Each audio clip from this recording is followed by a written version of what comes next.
नमस्कार प्यारे दोस्तों, आप सभी का स्वागत है आपकी अपनी YouTube channel RNS education news में। दोस्तों, राजस्थान लोक सेवा आयोग ने कॉलेज लेक्चरर भर्ती का विज्ञापन जारी कर दिया है। जी हां दोस्तों, कॉलेज लेक्चरर की वैकेंसी आरपीएससी ने एटलिस्ट फाइनल रूप से जारी कर दी है। संपूर्ण जानकारी देना चाहूँगा इस वीडियो के अंतर्गत।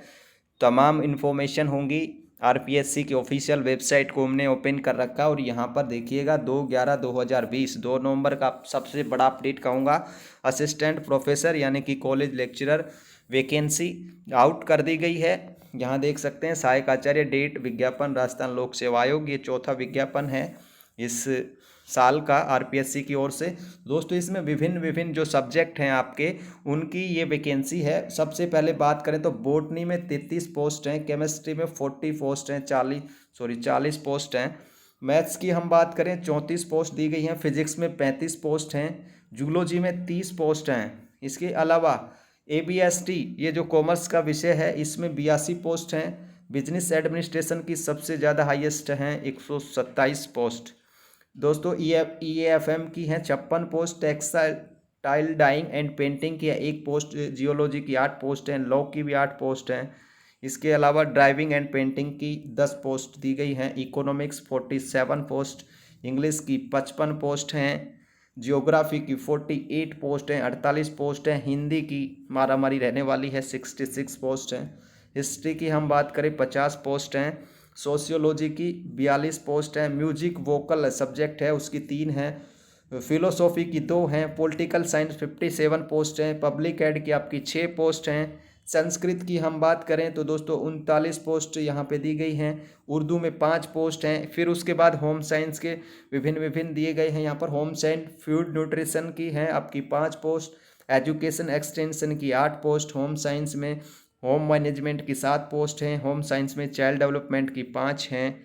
इसके अलावा होम साइंस में क्लॉथिंग टेक्सटाइल की 6 पोस्ट हैं, एग्रीकल्चर एंटोमोलॉजी की 1 पोस्ट है और पंजाबी की 2 पोस्ट है। Total number of vacancy 918 vacancy आप लोगों के सामने देखिए लोग, आप विभिन्न विभिन्न प्रकार से देख सकते हैं। अब दोस्तों बात आती है कि भाई इसकी योग्यता क्या रहेगी। जी हाँ दोस्तों, समझने की बात इसमें है। देखिए, इसमें दिया गया है गुड एकेडमिक रिकॉर्ड होना चाहिए 55% मार्क्स के साथ। ठीक है, 55% मार्क्स, ध्यान दीजिएगा। गुड एकेडमिक रिकॉर्ड को समझने की कोशिश करिएगा। सबसे बड़ी चीज़ इसमें यही होगी, 55% मार्क्स के साथ गुड एकेडमिक रिकॉर्ड होना चाहिए। इसके अलावा दोस्तों national eligibility test NET pass होने चाहिए। ठीक है, और similar test accredited by the UGC like SLET SET. तो स्लेट और सेट पास हैं तो भी आप अप्लाई कर सकते हैं, नेट पास हैं तो भी अप्लाई कर सकते हैं। 55% मार्क्स आपके गुड एकेडमिक रिकॉर्ड में होने चाहिए। ठीक है दोस्तों, अब इसमें इन्होंने पीएचडी के बारे में जो है वो भी बताया है, पीएचडी के बारे में कि पीएचडी धारकों के लिए क्या क्या होगा। तो देखिए, यहाँ पर पीएचडी के लिए इन्होंने ये नोट दिया गया है कि 11 जुलाई 2009 से पूर्व एमफिल पीएचडी हेतु पाठ्यक्रमों के लिए पंजीकृत अभ्यर्थियों को प्रदान की जाने वाली डिग्री संबंधित संस्थान के तत्कालीन अध्यादेश उपबंधों विनियमकों द्वारा अभिभाषित होगी और पीएचडी डिग्री धारकों को निम्नवत शर्तों को पूरा करने के अध्यायधीन महाविद्यालयों में सहायक आचार्य पद की भर्ती एवं नियुक्ति हेतु उन्हें नेट स्लेट सेट की न्यूनतम पात्रता शर्तों की अनिवार्यता से छूट होगी। तो देखिए, छूट किन किन को दी जाएगी। नेट जो एमफिल और पीएचडी के मामले में है, देखिए यहाँ पे छूट दी जाएगी। देखिए यहाँ पर नेट स्लेट। अब इसमें देखिए, अभ्यर्थी को केवल नियमित पद्धति से पीएचडी प्रदान की गई हो। जो पीएचडी एमफिल वाले हैं वो उनके लिए नियमित रेगुलर होनी चाहिए। कम से कम 2 बाहरी परीक्षकों द्वारा शोध आपने किया हो उनके सानिध्य में।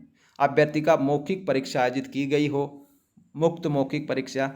अभ्यर्थी ने अपने पीएचडी शोध कार्य में से 2 शोध पत्र प्रकाशित किए हों जिनमें कम से कम 1 संदर्भित जर्नल में प्रकाशित होना चाहिए, ये दिया गया है। अभ्यर्थी ने अपने पीएचडी शोध कार्य में 2 पेपर संगोष्ठियों में प्रस्तुत किए हैं, सम्मेलनों में प्रस्तुत किए हैं। तो ये पीएचडी और एमफिल वालों के मामले में, विशेषकर पीएचडी के मामले में।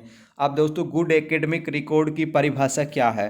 तो दोस्तों देखिए, आपकी जो तीनों परीक्षा हैं, ठीक है, 10, 12 और आपकी जो स्नातक है उनका तो होना चाहिए 55%। ठीक है, ठीक है, ये बता दूं आपको 55% एवरेज होना चाहिए।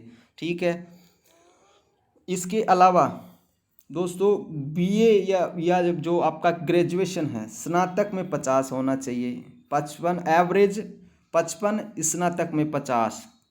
सुन लीजिएगा दोस्तों, ये थोड़ा समझने की चीज़ है। स्नातक में 50 होने चाहिए और एवरेज आपका औसत इन तीनों का 55 होना चाहिए। ठीक है, ये समझने की बात है। अब दोस्तों इसके अलावा इन्होंने दिया है, ये जो लाइन है, 1 मास्टर डिग्री, ठीक है, at least 50% marks in graduation, 1 of secondary high school higher secondary और equivalent grade in the point scale. Grading system is followed without including any grace marks. तो दोस्तों ग्रेस मार्क्स भी आपके नहीं होने चाहिए, इसमें दिया गया है। और जो आपका है, अब देखिए 55 तो आपका एवरेज हो गया, बीए या जो आपका स्नातक है उसमें 50% होने चाहिए। और 10वीं और 12वीं में किसी एक में, 10वीं में हो या 12वीं में, उसमें 50% होने चाहिए और औसत आप लोगों का होना चाहिए 55%। अब इसमें देखिए ये दिया गया विशेष नोट, उक्त अच्छे अभिलेख में अनुसूचित जाति, जनजाति, अन्य पिछड़ा वर्ग, अति पिछड़ा वर्ग और निःशक्तजन वर्ग के अभ्यर्थियों को 5% अंकों की छूट दी है। और ये जो 5% अंकों की जो छूट है ये 55% में है। ठीक है, 55 की जगह आपका 50 का एवरेज चलेगा औसत। लेकिन ऐसा नहीं है कि भाई आपको 10वीं में भी 50 से 45 हो जाएंगे तो मान लेंगे, या 12वीं में 45 हो गए तो मान लेंगे, 50 हो गए तो मान लेंगे, तो उनमें छूट नहीं दी जाएगी। औसत में आपको 50% की छूट दी जाएगी, 5% की, सॉरी। औसत आपका 50 चलेगा, लेकिन ये नहीं है कि 10वीं 12वीं ग्रेजुएशन में एटलीस्ट 50% सभी के होने चाहिए, चाहे एससी हो चाहे एसटी हो। ठीक है, ये चीज़ आपके गुड एकेडमिक रिकॉर्ड की है। अब बात करें राजस्थान लोक सेवा आयोग की राज्य स्तरीय पात्रता परीक्षा स्लेट सेट उत्तीर्ण है, मान्य है।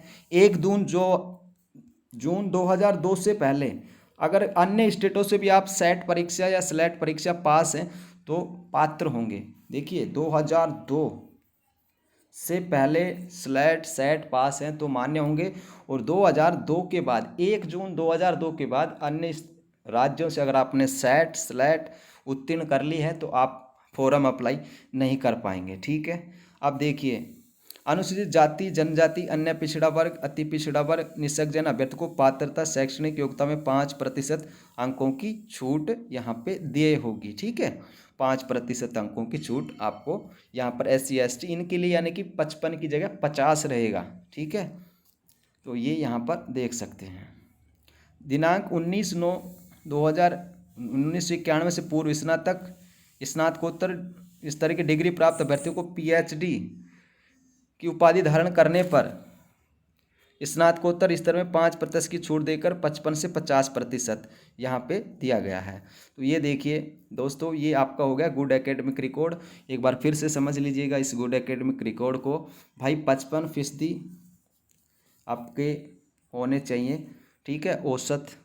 इसके अलावा ये जनरल के लिए है। हम बात करें अन्य की, SC ST OBC MBC इनके लिए 50%। ठीक है, और 10वीं 12वीं में किसी एक में 50 होने चाहिए। लेकिन BA आपकी या BCom आपकी या BSc आपकी, ये जो ग्रेजुएशन है इसमें 50% सभी के होने चाहिए, इसमें छूट नहीं दी जाएगी।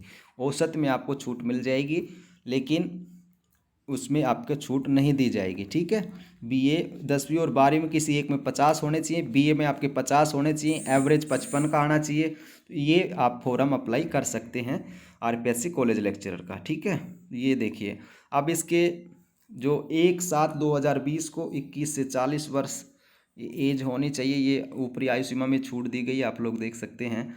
अब देखिए दोस्त, इसमें ऑनलाइन जो एप्लीकेशन है 9 नवंबर से भरे जाएंगे और 8 दिसंबर तक इसमें भरे जाने हैं, 9 नवंबर से लेके 8 दिसंबर तक। अब दोस्तों SSO ID ये ऑनलाइन एप्लीकेशन आप कर ही देंगे। अब बात करते हैं हम इसमें सिलेक्शन का प्रोसेस क्या रहेगा। 2 स्कीम है, फर्स्ट एंड सेकंड।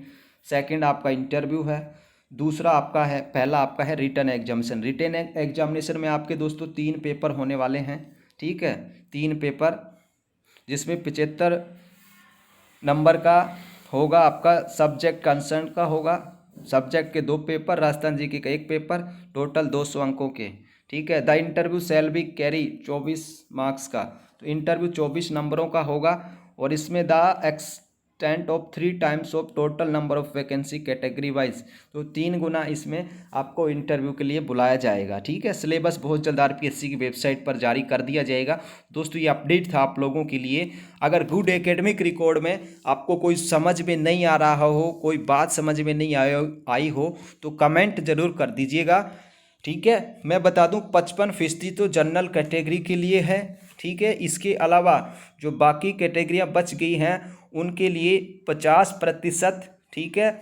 और ग्रेजुएशन में जो बाकी कैटेगरियां हैं उनको 50% होने ही चाहिए, उसमें चाहे जनरल हो, चाहे ओबीसी हो, चाहे एससी हो, चाहे एसटी हो। 10वीं और 12वीं में किसी एक में 50% होने चाहिए। ये गुड एकेडमिक रिकॉर्ड की परिभाषा है आरपीएससी की ओर से। तो दोस्तों चैनल को सब्सक्राइब करें, वीडियो को लाइक करें, वीडियो को शेयर करें अपने दोस्तों के साथ। धन्यवाद। जय हिंद, जय भारत।